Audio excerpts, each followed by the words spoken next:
ladies and gentlemen, and welcome back to the CWS. Now, ladies and gentlemen, with a misogynistic bullshit day coming up at the end of the week, I thought it would be nice to sit back, relax, and enjoy a pay-per-view from the same day as that misogynistic bullshit day.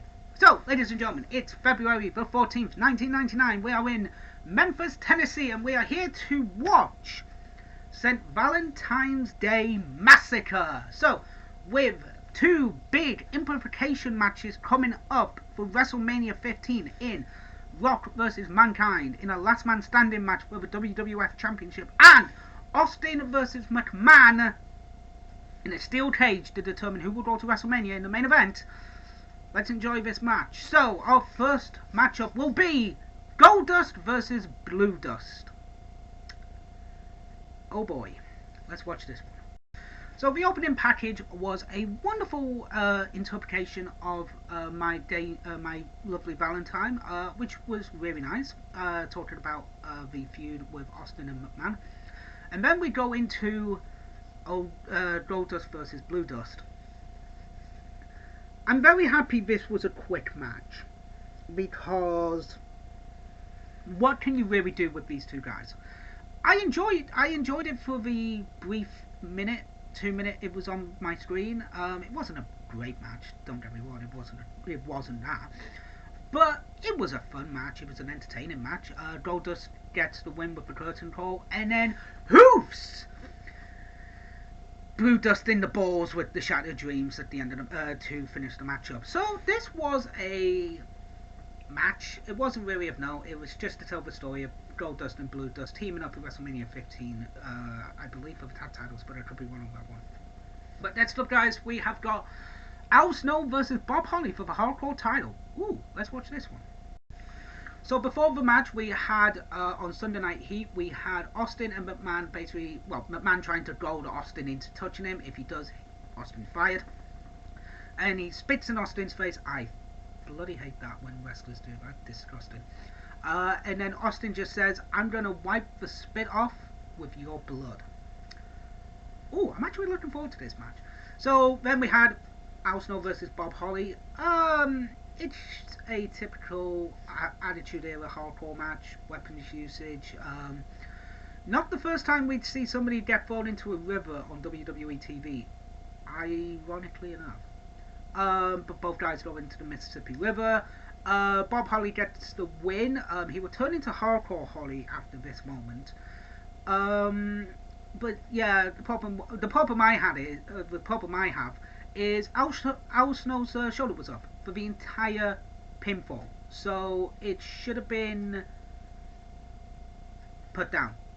That's my problem with the match. It was a entertaining hardcore match. I'm not a massive fan of hardcore matches anymore. In the Attitude Era, I would probably have been like, "Oh my god, this is a great match!" Chair shots, not a fucking fan of anymore. We'll get into chair shots in the last man standing match between Rock and Mankind. We'll get into that. But yeah, this was your typical average hardcore match. Weapons usage, pinfalls outside, so yeah. So next up, well, currently we've got Undertaker talking about the Ministry coming to life, and Midian will face the Bossman next. Ooh, okay, this could be good. Let's watch it. So we just had Bossman versus Midian, and I kind of have to admit, this was actually really entertaining. It was a good, I think it went about 6-7 minutes. This was good. I enjoyed it. A lot of people, the crowd were going, boring. But I have to admit, I kind of liked it. I think after the first two matches we had, we needed something to bring some samenality into this match. And yes, that is a word I've just created. But yeah, this was fun. It was entertaining. Bossman gets the win with the Bossman Slam. Then the Ministry come out, attack Bossman, take him to the back, which furthers the feud with the Corporation versus the Ministry. So yeah, does its job. Then we have D'Lo Brown, Mark Henry, and Ivory talking backstage about the upcoming WWF Tag Team Championship match. I have to admit, D'Lo is really underrated on the mic. I think he can actually hold he can work the stick. Like, that's he's a really good stick. He can hold the microphone. I feel like a good run with the Intercontinental title was missing from this because he's a really good wrestler. So let's watch the WWF Tag Team title match, shall we? So we just had the WWF Tag Team Championship match. This was a good match, very entertaining, very high paced, with D'Lo and Owen Hart controlling most of the action. And this was great. It was a really fun, entertaining matchup. And by the end of it, the interference. I don't like the interference with Deborah and D'Lo. Didn't make sense. But Owen uses the guitar on Mark Henry, and then the figure 4 gets the win for Team Jeff and Owen. But this was a great matchup and very entertaining. Ivory rips off Deborah's top. Yay, whatever. But yeah, it was good, and we have our main event set up with, the semi-main, with Rock and Mankind battering the hell out of each other. I will get to why I'm not a massive fan of the Rumble match later. But yep, let's see our next matchup, shall we? So we just had Shamrock versus Val Venus for the Intercontinental Championship, being boiled into a feud of Ryan Shamrock as well. This was actually a fun match. I have to admit, these two worked very well together. Billy Gunn being in the match as the special guest referee was a bit meh. There were some funny moments of Billy Gunn just being a dick. It was hilarious. There was one moment I enjoyed where Val had Shamrock in a headlock, and Val just turns to Billy Gunn and just goes, "Ask him!" And he goes, "What? Ask him what? Ask him! Ask him what? Ask him! Ask him what? Ask him what?" It was brilliant. There's also the moment where Shamrock goes outside to Ryan and just goes, "What are you doing? Blood's better than water, blah blah blah. Slap me." It was brilliant. That just Ryan, just fucking, just Shamrock just going, Ken Shamrock just going, "Slap me." And he just gets this slap. I think he was supposed to say it quietly enough, but the camera picked up on it, and I thought that was just fucking hilarious. So Shamrock puts his hands on Billy Gunn, attacks him, throws him into the ring. Roll up, quick pin, 1, 2, 3. Shamrock and Billy Gunn fight, and then Billy Gunn comes back, attacks Bulldog. Fucking Shamrock after the match. We have a new Intercontinental Champion in Val Venus. These two would feud up until WrestleMania, where I recall Road Dogg Jesse James would fight for the Intercontinental Championship, and Billy Gunn was the so Billy Gunn and Road Dogg switched belts. So Billy Gunn entered the Hardcore division, and Road Dogg entered the Intercontinental picture. So now I believe we have the last man standing match between Mankind and Shamrock. That's been built up at this moment in time. But next up we have got Triple H and X-Pac versus Kane and Chyna. Let's watch this one, shall we, guys? So we just had the X versus the corporations, Kane and Chyna. This was a good match. Chyna being this is Chyna's first actual match with the male guys, and it was a good match. DX was represented by Triple H and X-Pac, obviously. It was a bit weird. It was setting up a few matches. It's setting up Kane and Kane at WrestleMania, Triple H at WrestleMania, Chyna at WrestleMania. This would mainly set up X-Pac versus Shane for the European Championship at WrestleMania. But it was a fun match. Chyna gets the win after Kane chokeslams Hunter. I feel like Chyna should have gotten the pin clean on Hunter, personally, but it was a good match. And yeah, it was very entertaining. Fans were at rabid fever pitch when Triple H was beating up Chyna, which is fair enough, and they were annoyed when Chyna got the win. But it was a good match. Now we're going to have Rock Mankind for the title in their last man standing match. Oh boy, here we go. So we just had The Rock versus Mankind in the last man standing match, and I'm not a fan of this match. I think it's also because I'm not a fan of the Royal Rumble match, the I Quit match, after the disgusting chair shots that The Rock put on Mankind in that match. Whenever I get around to actually reviewing that show, I will talk about that match, because that is just fucking horrible. Or I may have actually reviewed that show. Let me double check the old notes. Rumble 04. I should really check these off camera, but I might as well show you guys. Rumble 10, Rumble 2010. I don't believe I have. I don't believe I have. I could be wrong on that one. But currently, no, I haven't. I reviewed Rumble 98, not Rumble 99. So, yes. So I'm not a fan of this match. The reason why I'm not a fan of this match is because it's just too disgusting. It's not even a month after Royal Rumble, and the chair shots and the nasty way Mankind lands on some of these things and some of the bumps he takes, I'm just not a fan of it. And again, it might be because of the Rumble as well that I'm not a fan of this match or the Rumble match.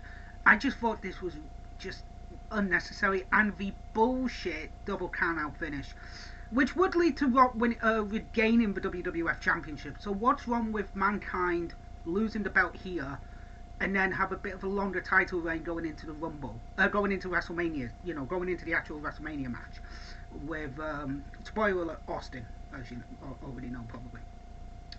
But I knew this match was going to be bullshit when there was 2 ambulances being shown. But Mankind retains the belt, even though it's a draw. The champion retains on a draw. Again, just nasty. For what it told a good story, but bar that, just a nasty match. Disgusting matchup. At least none of them bled, and at least there was no sickening fucking chair shots. So let's get to our main event of the night, guys, which is going to be McMahon, Austin, Steel Cage. Let's get to that. Just before the match starts, I just realised something. Austin puts his title shot on the line to get McMahon in a cage. So technically speaking, Austin has everything to lose and nothing to gain. All he gains is getting to kick McMahon's ass. Vince gets everything. He gets to beat up Austin, and if he wins, technically speaking, if he wins, he goes to WrestleMania. Or he gets to choose who faces the Rock. Okay, spoiler alert. If Austin lost this match, McMahon would actually choose who could face The Rock at Mania. So this was a foregone conclusion. Austin was going to win. So why would Austin do that? It's what people term as stupid babyface syndrome. Have everything to, you have everything. You have the main event of WrestleMania, but you are stupid enough to put it on the line in a match where you lose everything and gain nothing, bar beating your opponent, which is bullshit, by the way, because they feud until what, Mania 17, when they joined alliances at Mania 17. Again, spoiler alert. So yeah, pretty much, Austin loses nothing. Austin loses everything, gains nothing. Vince gains everything, wins everything if he wins. So it's bloody stupid. So anyway, let's watch this match, shall we? So we just had the steel cage match between Austin and Mr. McMahon. The match doesn't actually begin right away. They brawl to the outside, then they climb the cage. Vince takes a nasty bump onto the Spanish announce table where it doesn't break at first but then does on the second impact. This would actually break his back and he would be in the wheelchair recovering from that injury. Then Austin basically turns around and says, well, wait a minute, the bell hasn't run, this match hasn't even begun, I'm going to get my boss and I'm going to go kick his ass. Climbs over the rope, grabs him, throws him in, match begins. Twice Austin had the chance to win, but Vince flips him off with the single bird, then the double bird. Then Paul White makes his debut in 1999. Holy shit. And just throws Austin into the cage and wins. This is absolutely fucking weird, because if it wasn't for Paul White, technically speaking, the match would have gone on for ages, but Austin would have still won. It's it's a little entertaining match, bar fucking Vince's back just breaking and his last bit of sanity just boop, boop, rolling on the outside. But this was a fun matchup, very entertaining and really good. So, what did I think of St. Valentine's Day Massacre? I wouldn't want to watch this with a date. I think, as a first date show, not particularly a good one. But apart from that, I mean, it was entertaining. There wasn't really anything too offensive. I would have to say, best match of the night would have to be Val Venus versus Ken Shamrock for the Intercontinental title, because it was a singles match and there was a pinfall. Even though there was a screwy bullshit finish, it told a story at least with Ryan Shamrock, and just the blood is thicker than water. What are you doing? Slap me! I love that bit. That bit was funny. Worst match of the night. I'm not gonna say Rock Mankind or Austin McMahon. I'm not gonna say that. I am gonna say Goldust versus Blue Dust, just because. Was it really fucking needed on this show? No. Wasn't needed. You could have easily put it on Raw and have the same matchup. So, yeah, that's my personal opinion on the matter. So, ladies and gentlemen, thank you very much for watching episode 75 of the Classic Wrestling Series. Next week, where are we going next week? I actually don't know. I don't know where, but, you know, it's still winter. I need to go somewhere where there's summer. So thank you, ladies and gentlemen. Enjoy the rest of your day. I will be back with you in the wee hours of the morning for my AEW Dynamite review. I'm looking forward to that show. I do have some reservations, but I will save it for the AEW review. Thank you very much for watching, guys. And as always, stay safe, stay sound. Keep that smile on your face. It does look good on you. And I will see you for my AEW review.